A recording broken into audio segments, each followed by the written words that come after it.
إن الله لا يغفر أن يشرك به ويغفر ما دون ذلك لمن يشاء ومن يشرك بالله فقد ضل ضلالا بعيدا. الحمد لله نحمده ونستعينه ونستغفره ونؤمن به ونتوكل عليه.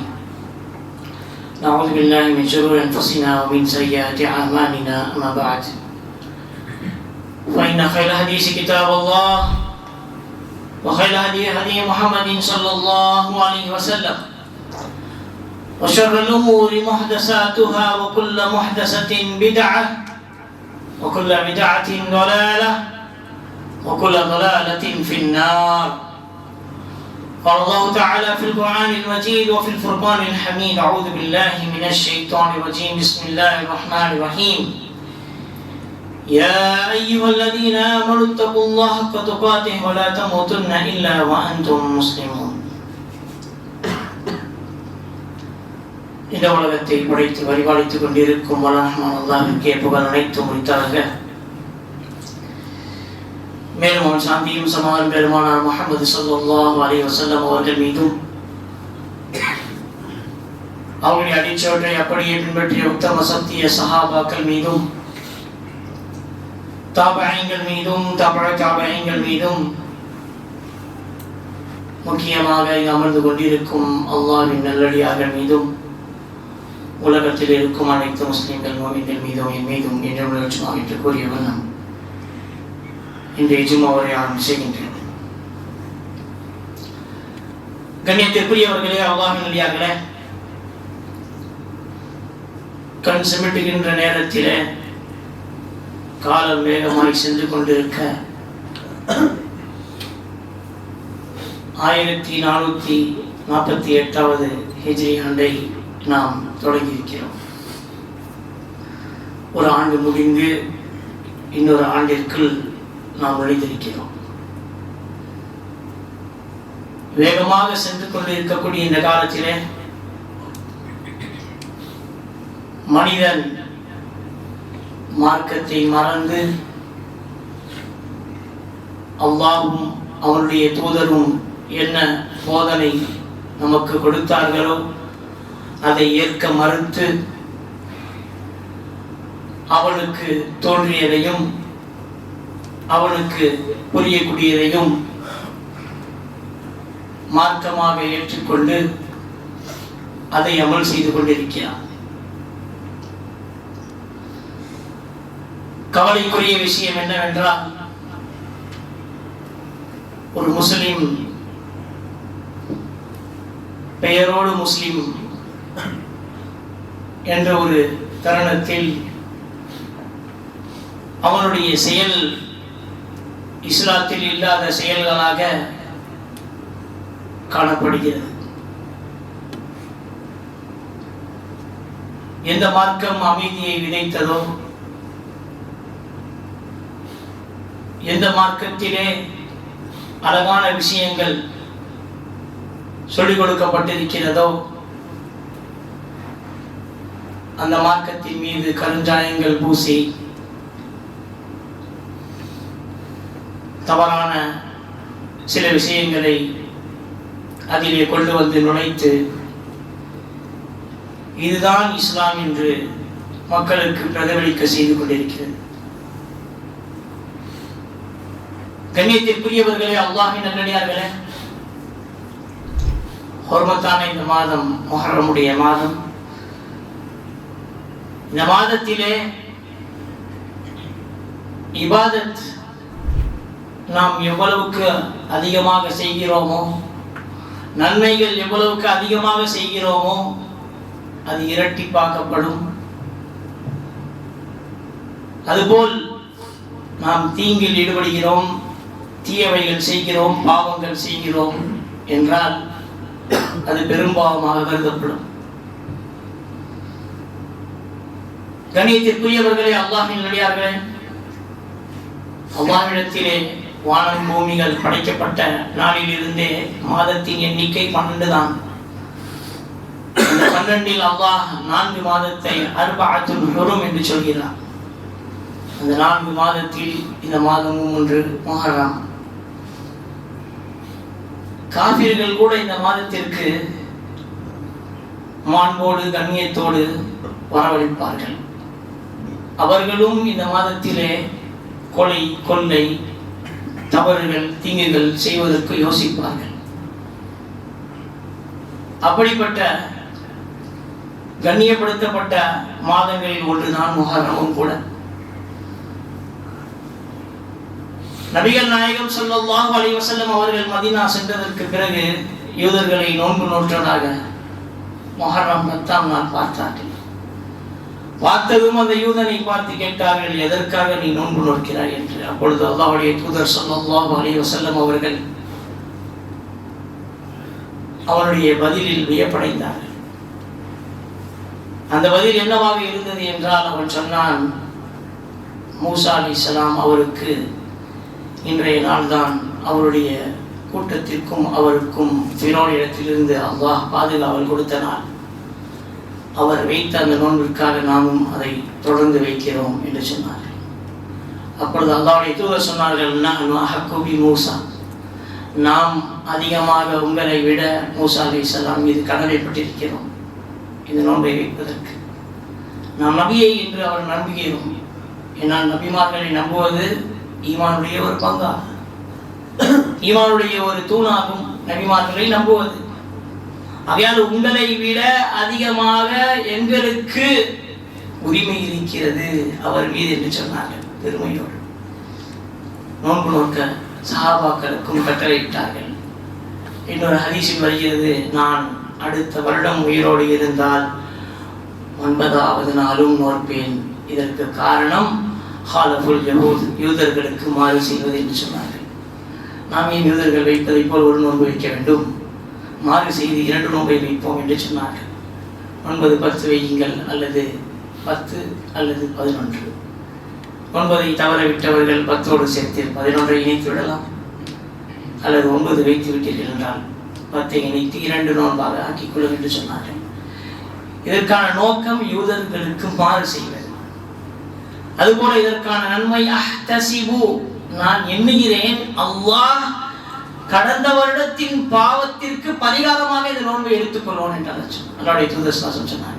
ஒரு வருடத்துடைய ஒரு பாவம் செய்யாமல் நாங்கள் இருக்கோம், பாவத்தை பார்க்காமலே நாங்கள் இருக்கிறோம், பாவத்தை கேட்காமலே நாங்கள் இருக்கிறோம், பாவ செயலில் ஈடுபடாமலா நாங்கள் இருக்கிறோம். அல்லாஹ் கொடுக்கக்கூடிய ஒரு சிறந்த வாய்ப்பாக நமக்கு அல்லாஹ் இந்த ஏற்பாடு செய்திருக்கிறானே, அதை நாம் கண்ணியப்படுத்த வேண்டாமா? அது நஃபிலாக இருந்தாலும் சரியே, கொடுக்கப்பட்ட ஒரு மிகப்பெரிய வாய்ப்பு, பொன்னான வாய்ப்பு, கோல்டன் ஆப்பர்ச்சுனிட்டி. இதில் நம்ம நிறையவர்கள் நஃபில் என்று கருதி ஹதீஸிலேயே சொல்லப்பட்டிருக்கே, நீங்கள் நாடினால் நோன்பு வையுங்கள், இல்லை என்றால் விட்டுவிடுங்கள், இதற்கு பிறகு ஏன் இதற்கு நாம் முக்கியத்துவம் கொடுக்க வேண்டும் என்று நிறைய பேர்கள் அதை எண்ணி அப்படியே விட்டு விடுவார்கள். அப்போ சஹாபாக்கள் ஏன் அதை வைத்தார்கள்? அவர்களை விட நாம் அதிகமாக நன்மை சம்பாதித்து விட்டோமா? நபி ஸல்லல்லாஹு அலைஹி வஸல்லம் அவர்கள் ஏன் அதை வைத்தார்கள்? அவர்களை விட நாம் கண்ணியவர்கள் ஆகிவிட்டோமா? இல்லையே.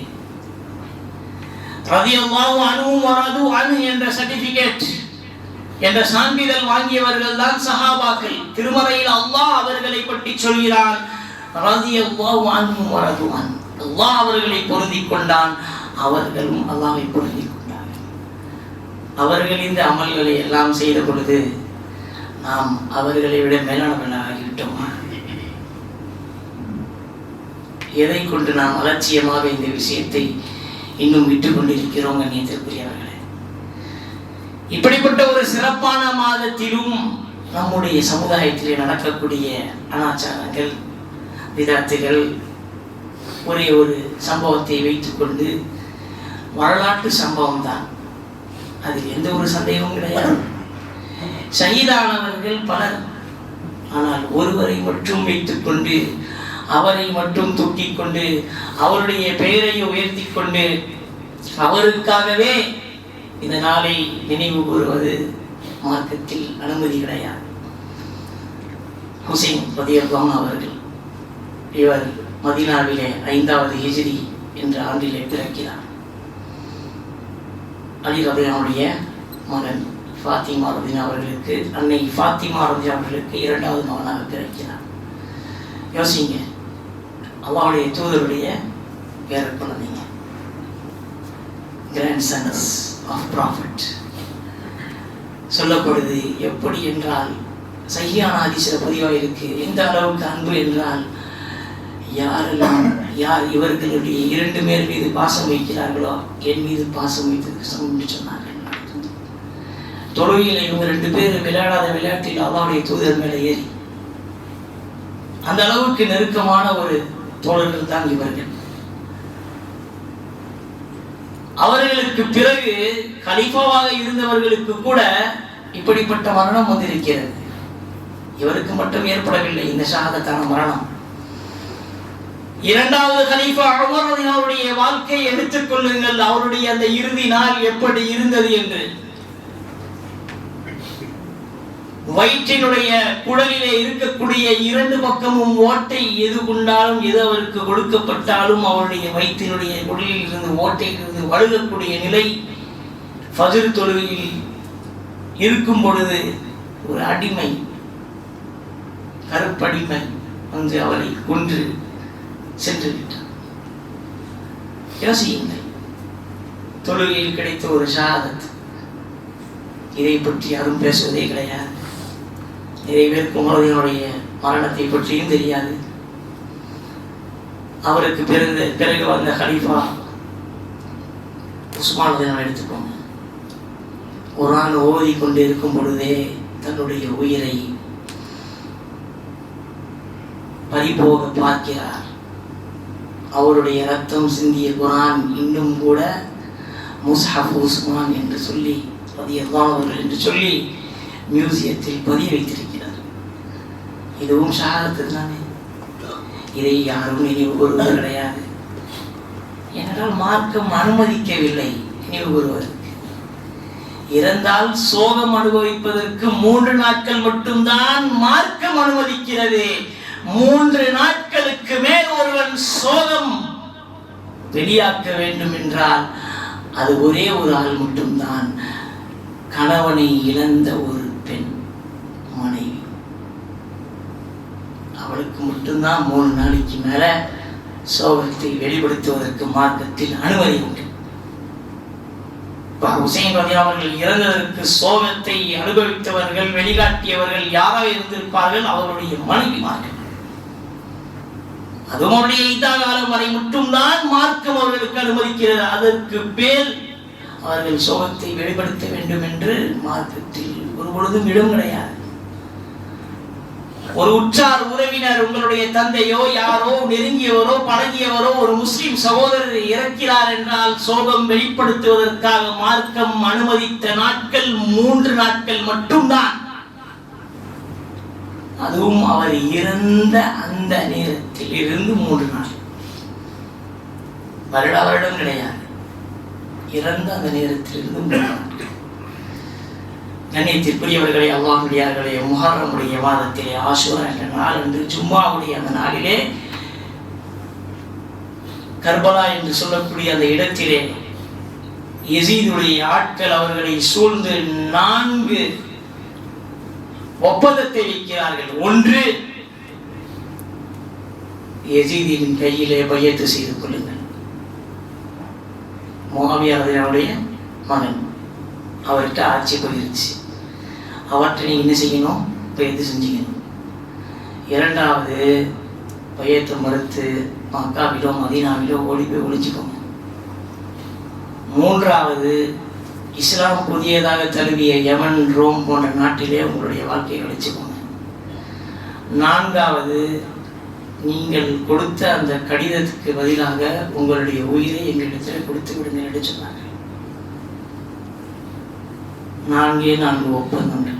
இந்த 4 ஷர்த்துகளுக்கு அவர் ஏற்றுக்கொண்ட ஒரு விஷயம் 4வது. அவரோடு 20 லட்சம் பேர் தான் இருந்தாங்க அந்த இடத்துல. கூஃபாவை நோக்கி போய்கிட்டு இருந்தாங்க. முஆவியா அவர்களை எச்சரிக்கை செய்வதற்காக, நீங்கள் செய்யக்கூடிய அட்டூழியங்கள், அனாச்சாரங்கள், கொடுமைகள் ஆதங்கங்கள் எல்லாம் மார்க்கத்துக்கு எதிரானது. மார்க்கத்தை மீண்டும் எழுப்பச் செய்வதற்காக அவர் செய்த ஒரு முயற்சிக்காக அவருக்கு கிடைத்த தண்டனை மரணம். மரணத்தை பற்றி பல கருத்து வேறுபாடு இருக்கிறது. ஆனால் அவர் அந்த இடத்தில் இருந்தார். அதில் எந்த ஒரு கருத்து வேறுபாடும் கிடையாது. யசீதுடைய ஆட்கள் சூழ்ந்து அவரோடு வந்தவர்களையும் கொண்டு விட்டு சிந்துகிறார். கண்ணியத்திற்குரியவர்களே, அல்லாஹ்வின் இதுதான் நடந்தது, அவ்வளவுதான். அங்கு இருந்தவர்கள் எல்லாரும் கொல்லப்பட்டார்கள், ஷஹீதாக்கப்பட்டார்கள். அப்படி இருக்கக்கூடிய இந்த நிலையிலே நம்முடைய சமுதாயத்தவர்கள் ஒரு பிரிவினர்களாக மாறி அவர்கள் இஸ்லாத்தில் இருந்து வெளியே சென்று வெறும் அலி ரலியல்லாஹு அவர்களும் அவருடைய குடும்பத்தையும் விரும்பி அவர்களுக்காக அன்பை வெளிப்படுத்தி அவர்களுக்காக பின்பற்றுதல்களை வெளிப்படுத்தி ஒரு கூட்டத்தை உருவாக்கி அவர்கள் முழு நம்பிக்கை இல்லாமல் நபி மீது கூட அவர்கள் இஸ்லாத்திலே வாழ்ந்து கொண்டிருக்கிறார்கள் என்று சொல்லிக் கொண்டிருக்கிறார்கள். ஆனால் அவர்கள் மார்க்கத்திலிருந்து எப்பொழுதோ வெளியே சென்று விட்டார்கள். அல்லாஹ்வை தாண்டி அலி ரலியல்லாஹு அவர்களை கொண்டு போய் வைத்த இடத்திலிருந்து அல்லாஹ் தாண்டி. அதே போலத்தான் எப்படி அவர்கள் அலி ரலியல்லாஹு அவர்களுக்கு முக்கியத்துவம் கொடுத்தார்களோ அவர்களுடைய மகனார் ஹுசைன் ரலியல்லாஹு அவர்களுடைய மரணத்திற்கும், ஏன் ஹசன் ரலியல்லாஹு அவர்களும் ஷஹீதாக்கப்பட்டார்கள். ஆனால் அதுக்கு எதுவுமே அவங்க பேசல. இப்படி மரணம் அடைந்ததற்கு காரணமாக அவர்கள் சோகம் வெளிப்படுத்தக்கூடிய நிலை நம்முடைய சமுதாயத்திலே இன்று நாம் பார்க்கிறோம். இஸ்லாம் என்ற பெயரிலே வெளிப்படுத்துகிறார். மார்க்கம் இதற்கு ஒருபொழுதும் அனுமதிப்பது கிடையாது. எந்த ஒரு சரியான ஆதாரமும் இதற்கு கிடையாது. இப்படி யாராவது ஆதாரம் கொண்டு வந்தாலும் அது பொய்யா தான் இருக்கும், உண்மையாக இருக்க வாய்ப்பில்லை. சஹாபாக்கள் இருந்த நிலையிலேயே அவர்கள் அந்த இடத்திலே கொல்லப்பட்டார்கள் என்றால் கண்ணியத்திற்குரியவர்களே, அல்லாஹ்வின்டியார்களே, இதுவும் எல்லாருக்கும் வந்த ஒரு ஷஹாதத் மரணம் தான். தனிப்பட்ட மரணம் கிடையாது, ஸ்பெஷலான ஒரு மரணம் கிடையாது. ஷஹாதத் என்றால் அல்லாஹ்வுடைய பாதையிலே மரணிக்கப்பட்டார், அவ்வளவுதான், கொல்லப்பட்டார். உண்மையை சொல்ல சென்று அநீதிக்கு எதிராக போராடி கொல்லப்பட்டார். இது நிறைய சஹாபாக்களுக்கு நடந்துச்சு. உமர் ரலியல்லாஹு அவர்கள் கிலாஃபத்தில் இருக்கும் பொழுது அவருக்கு நடந்துச்சு. உஸ்மான் ரலியல்லாஹு அவர்கள் அவருடைய கிலாஃபத்தில் இருக்கும் பொழுதும் அவருக்கு நடந்துச்சு. ஏன் அலி ரலியல்லாஹு அவர்களுக்கும் இப்படித்தான் ஷஹாதத் ஏற்பட்டது.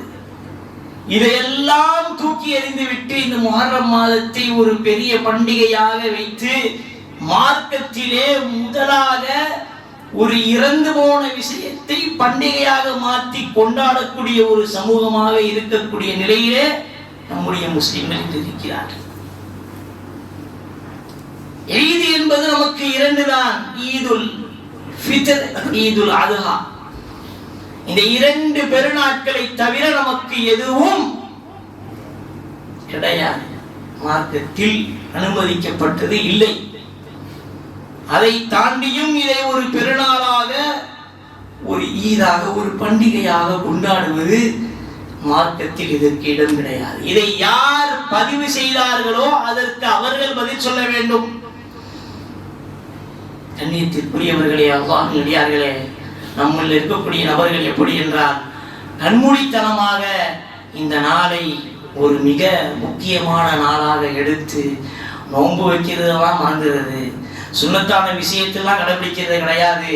இல்லாத ஒரு விஷயத்தை, செய்யக்கூடாத ஒரு விஷயத்தை மிக முக்கியமான ஒரு விஷயம் என்று எண்ணி அதை செய்வதற்கு துடிக்கிறார்கள் நம்முடைய சமூகத்தினர்கள். கண்ணியத்திற்குரியவர்களே, அல்லாஹ்வின்டியார்களே, மார்க்கம் சத்தியம் வந்த பொழுது அசத்தியம் அழிந்தது என்று அல்லாஹ் சொல்கின்றான். ஜால் ஹக்கு வஸஹகல் பாத்தில். அதை மனதில் வையுங்கள். ஹக்கு வந்தது, பாத்தில் சென்றது. சத்தியம் வந்தது, அசத்தியம் ஒழிந்தது என்று சொல்லக்கூடிய இந்த மார்க்கத்திலே அசத்தியத்தை வைத்து இன்று மார்க்கத்தினுடைய பெயரை பூசுகிறார்கள். அல்லாஹ் பாதுகாக்க வேண்டும்.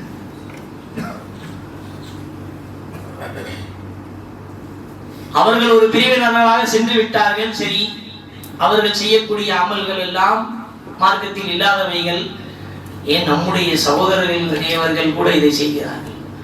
குர்ஆன் சுன்னா அடிப்படையில் அஹ்லுல் சுன்னத் வல் ஜமாத் என்று சொல்லக்கூடியவர்களும் இந்த விஷயத்திலே பங்கிடுகிறார்கள். நெருப்பிலே குதிக்கிறார்கள். பஞ்சா என்று சொல்லி முஹம்மது, அலி, ஃபாத்திமா, ஹசன், ஹுசைன் என்று 5 நபர்களை குறிக்கக்கூடிய இந்த விஷயத்தை, இந்த ஒரு வடிவத்தை வைத்துக் கொண்டு ஊர்வலம் போகிறார்கள். பாட்டு கச்சேரி நடத்துகிறார்கள். மக்களுக்கு விதவிதமான உணவுகளை கொடுக்கிறார்கள், சமைக்க சொல்கிறார்கள். 40 நாட்கள், முஹர்ரம் 1 to 10 நாட்களை வரைப்படி செய்கிறார்கள்.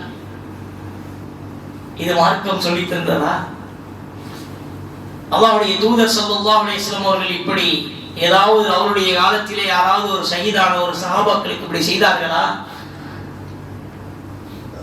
கண்ணியத்திற்குரியவர்களே, அல்லாஹ்வியார்களே, முற்றிலுமாக இதெல்லாம் நுழைக்கப்பட்ட விஷயங்கள், சடங்கு சம்பிரதாயங்கள், எதுவுமே மார்க்கத்தில் இல்லாதது.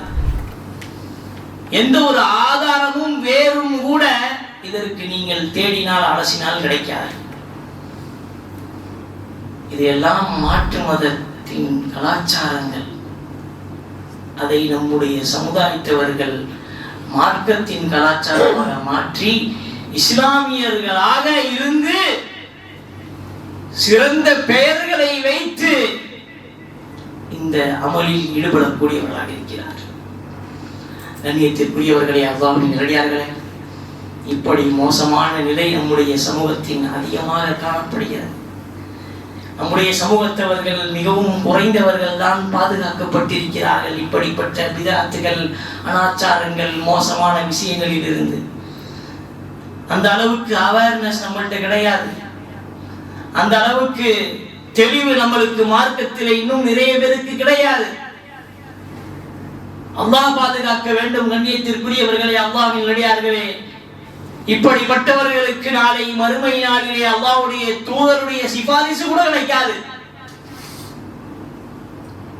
மார்க்கத்தின் பெயரிலே பொய்யையும் அட்டுழியத்தையும் அனாச்சாரத்தையும் பின்பற்றக்கூடியவர்கள், பரப்பக்கூடியவர்களுக்கு நாளை கௌசர் தடாகத்தில் இருந்து நீரும் கிடைக்காது, சொர்க்கத்திலும் அவர்கள் நுழைய மாட்டார்கள். அல்லாஹ்வுடைய தூதர் சொன்னார்கள், அவர்களுக்கு கண்களுக்கு முன்னே அவர்கள் நரகத்தில் எடுத்துச் செல்லப்படுவார்கள்.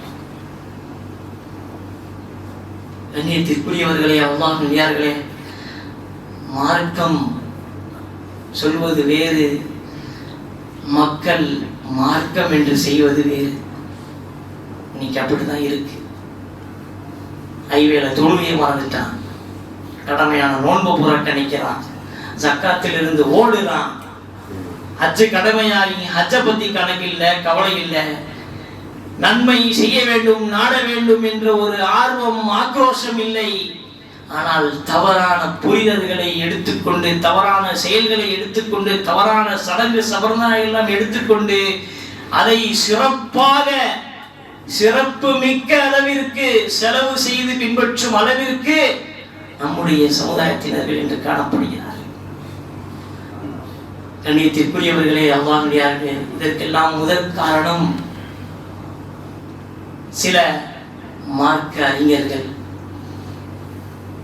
எப்படி மக்களிடத்திலே உண்மையை எடுத்துரைக்க வேண்டுமோ அப்படி அவர்கள் எடுத்துரைக்கவில்லை. இரண்டாவது காரணம், மக்கள் யார் என்ன சொன்னாலும் அப்படியே கேட்டுக்கொண்டு அதை அமல் செய்பவர்கள். அதில் ஆராய்வது எதுவும் கிடையாது, அதில் கேள்விக்கு எதுவும் கிடையாது, அதை எதுவும் கேள்வி எழுப்புவதும் கிடையாது, அதை பற்றி எந்த ஒரு விஷயமும் எதிர்கேள்வி எழுப்புவது கிடையாது. யோசிங்க கண்ணியத்திற்குரியவர்களே, அல்லாஹ் நல்லடியார்களே, நாம் ஒரு தூய்மையான மார்க்கத்தில் வாழ்ந்து கொண்டிருக்கிறோம். முழுமையாக்கப்பட்ட மார்க்கம். ஹஜ்ஜத்துல் விதாவின் பொழுதே அல்லாஹ் சொல்லிவிட்டான், அல்யௌம அக்மல்து லகும் தீனக்கும். அப்படிப்பட்ட ஒரு முழுமையாக்கப்பட்ட மார்க்கத்திலே இவ்வளவு விஷயங்கள் நுழைக்கப்பட்டு இன்று செய்து வருகிறது என்றால் இது எப்படி மார்க்கமாக ஏற்றுக்கொள்ளப்படும்? கண்ணியத்திற்குரியவர்களே, அல்லாஹ் நல்லடியார்களே, ஷஹீதாக்கப்பட்டவர்கள் பல. அதை நாம் மனதில் வரலாற்று படிக்கும் பொழுது எண்ணி கவலைப்படுவது அதை பற்றி சோகம் வெளிப்படுத்துவது எல்லாம் நம்முடைய மார்க்கத்திலே அனுமதி கிடையாது. அவர்கள் இருந்தார்கள், சென்றார்கள். நாம் வாழுகிறோம், நாமும் ஒரு நாள் செல்வோம். அதற்கு நாம் தயாராக இருக்க வேண்டும், அவ்வளவுதான். இங்கு இருக்கக்கூடிய அனாச்சாரங்களை எல்லாம் பின்பற்றினாலே மறுமை நாளிலே கௌசருடைய தடாகத்தில் இருந்து நமக்கு மறுத்து அவர்களிடத்திலே அல்லாஹ்விடத்திலே நாம் கெஞ்சி கூத்தாடியும் அந்த வாய்ப்பு தராமல் நரகத்தில் வீசப்பட்டால் யோசியுங்கள் அந்த நிலைமை எப்படி இருக்கும் என்று. ஆகவே கண்ணியத்திற்குரியவர்களே, அல்லாஹ்வியார்களே, இந்த முஹர்ரம் மாதத்தில் நடக்கக்கூடிய அனாச்சாரங்கள் மட்டுமல்ல, வரக்கூடிய எல்லா மாதங்களிலும் ஒரு புதிய புதிய அனாச்சாரம் விதாத்துக்களை நம்முடைய சமூகத்தவர்கள் கண்டுபிடிச்சு நுழைச்சு வச்சிருக்காங்க.